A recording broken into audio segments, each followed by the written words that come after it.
Hello, welcome back to Zekeism. This is your Stranger Things Season 5, Part 1 review / non-spoiler thoughts and takes and reactions and blah blah blah blah. Welcome back to Zekeism. Hope you're doing well wherever you are. Yes, Stranger Things has released Season 5, Part 1. The first 4 episodes, totaling about 5 hours, I think, in total, just under. And for the most part, an enjoyable 4 episodes. I think it's a return.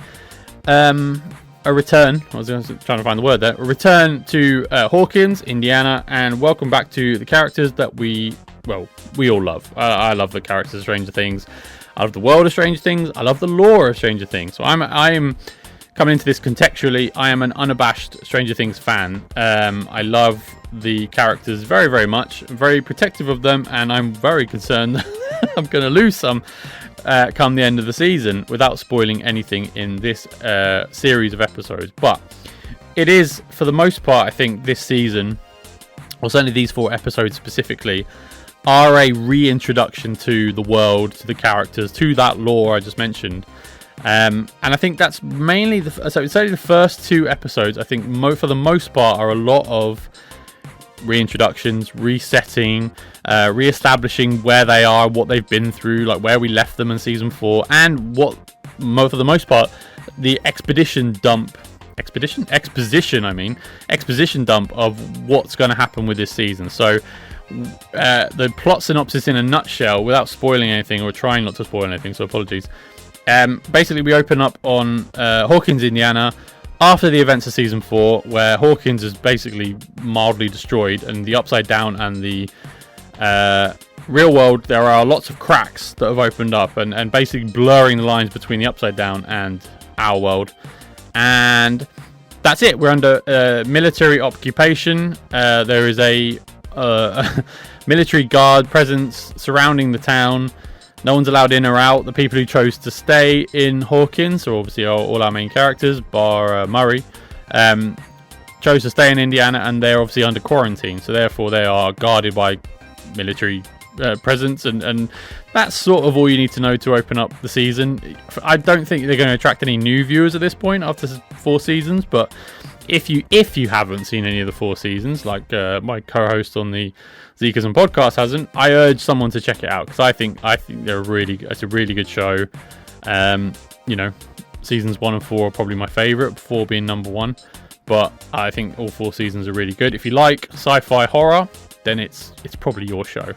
For the most part, I really dig the show. I love the 80s references. I'm a kid of the 80s. I love music, I love film, I love pop culture from the 80s. So it was a time in my life in the mid to late 2000s where Stranger Things rolled around. I think it was one of the first to really touch on 80s nostalgia, which is now sort of by the by. But at the time, it really was hitting a nerve with the 80s nostalgia. And yeah, like I said, I love the characters, so I'm really keen to see where they are now. Lots of setup, lots of reintroductions and where they are. I think for the most part, things I liked.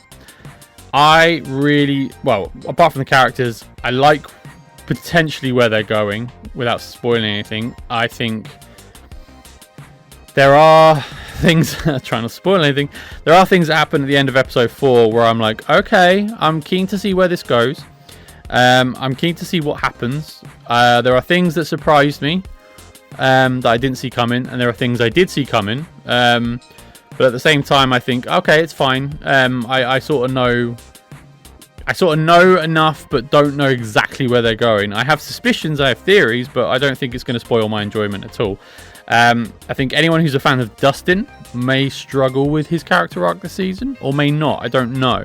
I'm a big fan of Dustin, Gaten Mataro. Sorry, pronounced that name wrong. But I'm a big fan of him. I like the character. I struggled with the first 2 episodes with his character because he's going on a bit of an arc this season as a result of losing Eddie at the end of season 4.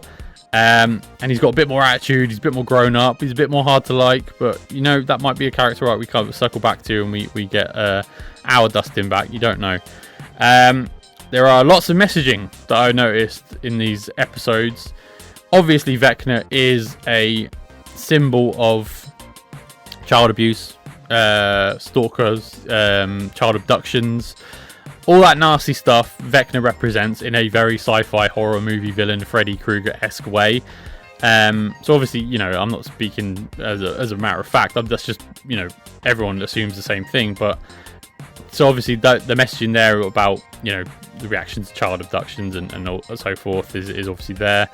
I love the message that the show tells about music and the effect the music can have on the human brain in you know, in particular comatose patients, but also the human brain in general, and how our interpretation of music and our relationship with music morphs our life and the brain. So I really like that part of it, the story as well. Obviously with a big focus on Sadie Sink's character Max. Running Up That Hill does feature a couple of times in the show, so don't worry, any fans of Kate Bush, you will get your fill. There is a message about naughty, misbehaved children as well, and how to turn them the right way in terms of turning their life around. You know, their destination is not made in stone. You can rehabilitate a naughty or a damaged child. And they do touch on that briefly in the show, but I did like that mention. I love Priya Ferguson, who plays Erica, Lucas's sister. Every single line she delivers is on point, brilliant delivery. I'm a big fan of her character. I don't think anything. Well, I really hope she survives till the end. Linda Hamilton is in the show briefly again. She's the 80s character nod of this series, but basically, again, without spoiling things, she's basically this season's Papa. And if you know, you know. If you don't, you don't. But that's my take on what her character is and represents. I'm ignoring all of the David Harbour, Millie Bobby Brown off-screen stuff because I think it's a bit of non-news, but whatever. And it didn't spoil my enjoyment of the show either. I buy their relationship, father and daughter dynamic, totally. So again, I'm ignoring all that. I did have I love the nod. There's a nod to The Great Escape, which I did appreciate as well as a Brit and a fan of the film. And also, there is a subplot which, if you've seen the show, you'll probably know anyway. But between Will and Robin, Will Byers and Robin, where you know, let's be honest, they delve into sexuality and they have a common link when it comes to their sexuality. It is curious that they didn't use any keywords to describe that particular sexuality. And I did wonder, I was like, is that a Netflix directive, or is that something that I can't imagine the Duffers made that decision because they've put it in the show. So where they basically skirt around a lot of their dialogue around that issue, and I was like, this is a really weird way to have told this story dialogue wise. So I did wonder whether Netflix sort of, we can't use certain words because people will get annoyed with us, blah blah blah, and but that's pure speculation on my part. I have no evidence to support. It was just odd dialogue when they were talking about it. I was like, well, just say what you mean, because it was really odd the hurdles they jumped over to try and not say certain words, you know, beginning with G, for example. If you know, you know. And finally, Will Byers. This is his season. There's no doubt about it. After watching all 4 episodes, he is the focal point of this season. I know 11 is always going to be, you know, the character that everything orbits around, but I think this season this is definitely Will Byers' season. If you've seen any of the 4 seasons, you'll know sort of, well, maybe you won't, why he will be the focal point of this season. I think it's plainly obvious he's the key to everything, and we'll see where that goes. And again, try not to spoil anything, but those are my thoughts of season 5 part 1 for the first 4 episodes, about 5 hours. Really enjoyable. And it's a welcome return to Hawkins, but also we are going to be saying goodbye to them in a month, so it's bittersweet. But anyway, what did you think of the season opener, the opening 4 episodes? Did you like them? Did you not? Did you have gripes? Did you not? Did you enjoy them? Blah blah blah. Please let me know in the comment section below. I'd really like to hear. Please leave a like or subscribe on the channel as well. We're nearly at 1,000 subscribers, which I can't really believe, and I'm very very grateful to anyone who is liking or subscribing my content. I very much appreciate it, and I'll speak to you next time. Thank you so much. Bye bye.